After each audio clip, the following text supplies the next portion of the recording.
नमस्कार। आज हम 2014 से 2025 तक भारत की यात्रा पर एक नजर डालेंगे। इस दौरान देश ने कई महत्वपूर्ण उपलब्धियां हासिल की हैं, लेकिन कुछ चुनौतियों का भी सामना किया है। आइए जानते हैं इन प्रमुख पहलुओं के बारे में, जिनसे भारत ने खुद को नया रूप दिया है, नई आशाएं जगाई हैं और नई ऊंचाइयों को छुआ है। 2014 से 2025 तक भारत ने आर्थिक क्षेत्र में लंबी छलांग लगाई है। सरकार की नीतियां, युवाओं की ऊर्जा और टेक्नोलॉजी का सही इस्तेमाल इस प्रगति के पीछे रहे हैं। डिजिटल इंडिया और स्टार्टअप इंडिया जैसी पहल ने देश में नई क्रांति ला दी। नए उद्योग स्थापित हुए, रोजगार के अवसर बढ़े और भारतीय प्रतिभा को दुनिया भर में पहचान मिली। लेकिन तेज आर्थिक विकास के साथ साथ आर्थिक असमानता भी एक बड़ी चुनौती बनकर उभरी है। हमें समावेशी विकास पर ध्यान देना होगा, जिसमें समाज के हर वर्ग को प्रगति का समान अवसर मिले। कभी कतारों में घंटों बिताने वाले भारत ने डिजिटल क्रांति को अपना लिया है। आज मोबाइल फोन और इंटरनेट हमारे जीवन का अभिन्न हिस्सा बन चुके हैं। डिजिटल भुगतान और यूपीआई ने नकदी पर निर्भरता को कम किया है और वित्तीय लेन देन को सुगम बनाया है। सरकारी योजनाएं और सेवाएं अब ऑनलाइन प्लेटफॉर्म पर उपलब्ध हैं, जिससे भ्रष्टाचार में कमी आई है और पारदर्शिता बढ़ी है। गांव-गांव तक इंटरनेट की पहुंच बढ़ने से शिक्षा, स्वास्थ्य और रोजगार के नए द्वार खुले हैं। लेकिन डिजिटल साक्षरता का अभाव, साइबर सुरक्षा का जोखिम और डेटा प्राइवेसी के मुद्दे हमें सतर्क रहने पर मजबूर करते हैं। किसी भी देश की प्रगति के लिए मजबूत इंफ्रास्ट्रक्चर बहुत जरूरी है। 2014 से 2025 तक भारत ने इस क्षेत्र में उल्लेखनीय प्रगति की है। हाईवे, मेट्रो रेल और एयरपोर्ट नेटवर्क का तेजी से विस्तार हुआ है। स्मार्ट सिटीज मिशन के तहत कई शहरों को आधुनिक बनाया गया है। बिजली, पानी और संचार जैसी बुनियादी सुविधाओं में भी सुधार हुआ है। लेकिन ग्रामीण इलाकों में इंफ्रास्ट्रक्चर का अभाव एक बड़ी चुनौती है। हमें सुनिश्चित करना होगा कि विकास का लाभ सभी तक पहुंचे, चाहे वो शहर में रहते हों या गांव में। अंतर्राष्ट्रीय प्रभाव, विश्व पटल पर भारत का उदय। दोस्तों, आज भारत सिर्फ एक देश नहीं, बल्कि एक विचार है, एक एहसास है, जो पूरी दुनिया को अपनी ओर आकर्षित कर रहा है।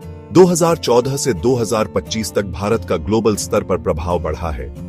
चाहे वो आर्थिक क्षेत्र हो, राजनीतिक क्षेत्र हो या फिर सामाजिक क्षेत्र हो, भारत हर जगह अपनी मजबूत उपस्थिति दर्ज करा रहा है।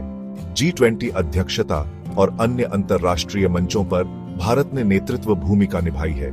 जलवायु परिवर्तन, आतंकवाद और महामारी जैसे वैश्विक मुद्दों पर भारत ने अपनी आवाज बुलंद की है।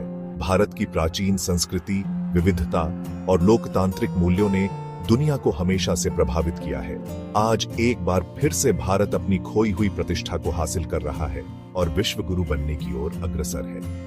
हमें इस विश्वास और उम्मीद के साथ आगे बढ़ना होगा कि भारत न केवल अपने लिए बल्कि पूरी दुनिया के लिए एक बेहतर भविष्य का निर्माण करेगा। स्वास्थ्य, स्वस्थ भारत, समृद्ध भारत। दोस्तों, किसी भी देश की तरक्की के लिए उसके नागरिकों का स्वस्थ होना बहुत जरूरी है। 2014 से 2025 तक भारत ने स्वास्थ्य के क्षेत्र में भी काफी तरक्की की है। कोविड-19 जैसी वैश्विक महामारी से निपटने में भारत ने दुनिया को रास्ता दिखाया। वैक्सीनेशन अभियान को सफलतापूर्वक चलाकर हमने करोड़ों लोगों की जान बचाई। आयुष्मान भारत योजना जैसी योजनाओं ने गरीबों को सस्ती और सुलभ स्वास्थ्य सेवाएं प्रदान करने में महत्वपूर्ण भूमिका निभाई है। स्वास्थ्य सेवाओं के बुनियादी ढांचे में भी सुधार हुआ है और नए अस्पताल और मेडिकल कॉलेज खोले गए हैं। लेकिन अभी भी बहुत कुछ किया जाना बाकी है। मातृ मृत्यु दर और शिशु मृत्यु दर में कमी लाना, कुपोषण को जड़ से खत्म करना और गंभीर बीमारियों के इलाज की सुविधाओं को बेहतर बनाना हमारी प्राथमिकता होनी चाहिए। हमें यह सुनिश्चित करना होगा कि स्वास्थ्य सेवाएं सभी तक पहुंचे, चाहे वो किसी भी वर्ग या समाज से संबंध रखते हों। रक्षा और अंतरिक्ष, नई ऊंचाइयों पर भारत। दोस्तों, आज भारत न केवल अपनी रक्षा में सक्षम है, बल्कि अंतरिक्ष में भी अपनी धमक बना रहा है। 2014 से 2025 तक भारत ने रक्षा और अंतरिक्ष क्षेत्र में अपनी क्षमता को सिद्ध किया है। आत्मनिर्भर भारत अभियान के तहत रक्षा उत्पादन में बढ़ोतरी हुई है और भारत धीरे धीरे रक्षा उपकरणों के क्षेत्र में आत्मनिर्भर बनता जा रहा है। चंद्रयान 3 और गगनयान जैसे अंतरिक्ष मिशनों में सफलता ने भारत को अंतरिक्ष की दुनिया में एक प्रमुख शक्ति के रूप में स्थापित किया है। ये मिशन न केवल भारतीय वैज्ञानिकों की काबिलियत को दर्शाते हैं, बल्कि देश के युवाओं को विज्ञान और तकनीक के क्षेत्र में आगे बढ़ने की प्रेरणा भी देते हैं। रक्षा और अंतरिक्ष क्षेत्र में यह प्रगति भारत को एक मजबूत और सुरक्षित राष्ट्र बनाने में महत्वपूर्ण भूमिका निभा रही है। हमें इस गति को बनाए रखना होगा और निरंतर नए लक्ष्यों को हासिल करने का प्रयास करना होगा। आर्थिक असमानता विकास का दूसरा पहलू। दोस्तों, जहां एक ओर भारत ने आर्थिक तरक्की की नई ऊंचाइयों को छुआ है, वहीं दूसरी ओर आर्थिक असमानता एक बड़ी चुनौती बनी हुई है। तेजी से विकास के बावजूद अमीर और गरीब के बीच की खाई और चौड़ी होती जा रही है। मुट्ठी भर लोगों के हाथ में देश की अधिकांश संपत्ति केंद्रित होती जा रही है। यह असमानता न केवल सामाजिक सामंजस्य के लिए खतरा है, बल्कि देश के समग्र विकास को भी प्रभावित करती है। हमें ऐसी नीतियों पर ध्यान केंद्रित करना होगा जो गरीबों को सशक्त बनाए। शिक्षा, स्वास्थ्य और रोजगार के अवसरों तक सभी की पहुंच सुनिश्चित करना हमारा दायित्व है। बेरोजगारी, युवाओं के सपनों की उड़ान और चुनौतियों का दौर।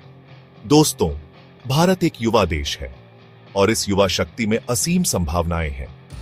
लेकिन बेरोजगारी एक बड़ी चुनौती है जो हमारे युवाओं के सपनों में बाधा बन रही है। तेजी से बढ़ती आबादी और नौकरियों की कमी के कारण लाखों युवा बेरोजगार हैं। यह स्थिति न केवल उनके लिए हताशा का कारण बनती है, बल्कि देश के विकास को भी प्रभावित करती है। हमें नए उपाय ढूंढने होंगे जिससे बेरोजगारी की समस्या से निपटा जा सके। कौशल विकास, नए उद्योगों की स्थापना और स्वरोजगार को बढ़ावा देना होगा। हमें यह सुनिश्चित करना होगा कि हर युवा को रोजगार के अवसर मिले। हमें एक ऐसा समाज बनाना है जहां हर युवा अपनी पूरी क्षमता को हासिल कर सके। पर्यावरणीय चुनौतियां, प्रकृति का संरक्षण हमारी जिम्मेदारी। दोस्तों, विकास की दौड़ में हम यह भूल जाते हैं कि धरती हमें विरासत में नहीं मिली है, बल्कि हमने इसे अपनी आने वाली पीढ़ियों से उधार ली है। तेजी से होता शहरीकरण, जंगलों की कटाई और प्रदूषण ने पर्यावरण को गंभीर रूप से प्रभावित किया है। जलवायु परिवर्तन एक बड़ा खतरा है और इसके प्रभाव हम देख सकते हैं। बढ़ता तापमान और प्राकृतिक आपदाओं में वृद्धि हमें चेतावनी दे रही है। हमें प्रकृति के साथ सामंजस्य बनाकर रहना सीखना होगा। पर्यावरण संरक्षण के लिए सरकार के कार्यक्रमों में भाग लेना होगा और अपने स्तर पर भी प्रयास करना होगा। हमें अपनी आने वाली पीढ़ियों को एक स्वच्छ और हरा भरा पर्यावरण देना होगा। दोस्तों, भारत विविधताओं का देश है। यहाँ अलग अलग धर्मों, जातियों और संस्कृतियों के लोग सदियों से एक साथ रहते आए हैं। लेकिन हाल के वर्षों में सामाजिक ध्रुवीकरण की घटनाओं में इजाफा हुआ है जो चिंता का विषय है। धार्मिक और जातीय भेदभाव, असहिष्णुता और हिंसा की खबरें हमें झकझोर देती हैं। हमें यह समझने की जरूरत है कि सामाजिक सद्भाव और एकता ही हमारी सबसे बड़ी ताकत है। हमें एक दूसरे के प्रति सम्मान और प्रेम की भावना रखनी होगी और सामाजिक समरसता को बढ़ावा देना होगा। दोस्तों, किसी भी देश के विकास की नींव उसकी शिक्षा व्यवस्था पर टिकी होती है। 2014 से 2025 तक भारत ने शिक्षा के क्षेत्र में काफी प्रगति की है, लेकिन अभी भी बहुत कुछ किया जाना बाकी है। साक्षरता दर में सुधार हुआ है, लेकिन गुणवत्तापूर्ण शिक्षा तक सभी की पहुंच सुनिश्चित करना एक बड़ी चुनौती है।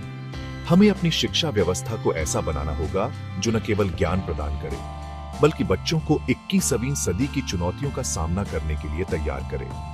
कौशल विकास कार्यक्रमों को बढ़ावा देना होगा ताकि युवाओं को रोजगार के अवसर मिल सके।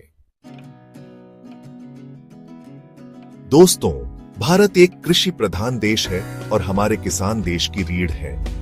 लेकिन यह दुर्भाग्यपूर्ण है कि हमारे किसानों की स्थिति आज भी चिंताजनक बनी हुई है। किसानों की आत्महत्या और कृषि संकट अभी भी एक बड़ी समस्या है। फसलों के दामों में गिरावट, कर्ज का बोझ और मौसम की मार ने किसानों की कमर तोड़ दी है। हमें कृषि को लाभकारी बनाने के लिए ठोस कदम उठाने होंगे। सिंचाई सुविधाओं का विस्तार, फसल बीमा योजनाओं को मजबूत बनाना और किसानों को बाजार उपलब्ध कराना हमारी प्राथमिकता होनी चाहिए। हमें यह सुनिश्चित करना होगा कि हमारे किसानों को उनके अधिकार मिले और उन्हें वो सम्मान मिले जिसके वो हकदार हैं। तो ये थे 2014 से 2025 तक भारत की यात्रा के प्रमुख पहलू। इस दौरान हमने सफलता के नए कीर्तिमान स्थापित किए हैं, लेकिन साथ ही कुछ चुनौतियों का भी सामना किया है। हमें उम्मीद है कि आने वाले वर्षों में हम इन चुनौतियों का समाधान कर और भी अधिक प्रगति करेंगे। हमें एक ऐसे भारत का निर्माण करना है जो न केवल आर्थिक रूप से समृद्ध हो, बल्कि सामाजिक रूप से भी मजबूत हो। धन्यवाद।